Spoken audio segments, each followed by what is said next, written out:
حضرت عبادہ بن صامت رضی اللہ عنہ فرماتے ہیں کہ رسول اللہ صلی اللہ علیہ وسلم نے فرمایا، جس آدمی نے ان پانچوں نمازوں کے لیے جنہیں اللہ نے فرض کیا ہے فرائض و مستحبات کی ادائیگی کے ساتھ اچھی طرح وضو کیا اور ان کو وقت پر پڑھا، نیز ان میں رکوع و خشوع کیا، یعنی نمازیں حضوری قلب کے ساتھ پڑھیں، تو اس کے لیے اللہ تعالیٰ پر ذمہ یعنی اللہ کا وعدہ ہے کہ وہ اس کے صغیرہ گناہ بخش دے گا۔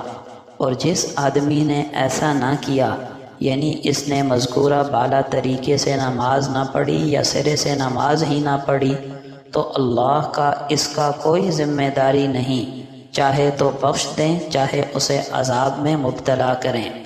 فائدہ: یہ حدیث اس بات کی دلیل ہے کہ نماز چھوڑنے والا کافر نہیں ہوتا بلکہ گناہ کبیرہ کا مرتکب ہوتا ہے۔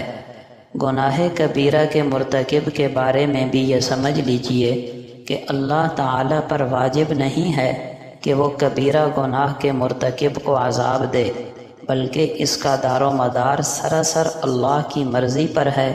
اگر وہ چاہے تو عذاب میں مبتلا کرے اور اگر چاہے تو اپنے فضل و کرم سے اسے بخش دے۔ اسی طرح یہ بھی جان لیجئے کہ گناہ کبیرہ کا مرتکب دوزخ میں ہمیشہ ہمیشہ نہیں رہے گا، بلکہ اللہ کے حکم سے اسے جس مدت کے لیے دوزخ میں ڈالا جائے گا، اس کے بعد وہ اپنی سزا پوری کر کے جنت میں داخل ہونے کا مستحق ہو جائے گا۔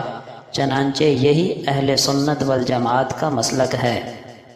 سیدنا ابو ہریرہ رضی اللہ عنہ کہتے ہیں کہ نبی اکرم صلی اللہ علیہ وسلم نے فرمایا، روز قیامت ایک آدمی دیکھے گا کہ اس کا درجہ بلند ہو گیا۔ وہ پوچھے گا، اے پروردگار، یہ کیسے ہوا؟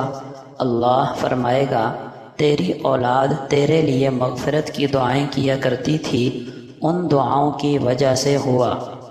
نبی کریم صلی اللہ علیہ وسلم نے فرمایا، فقیروں سے محبت کیا کرو اور ان کے پاس بیٹھا کرو۔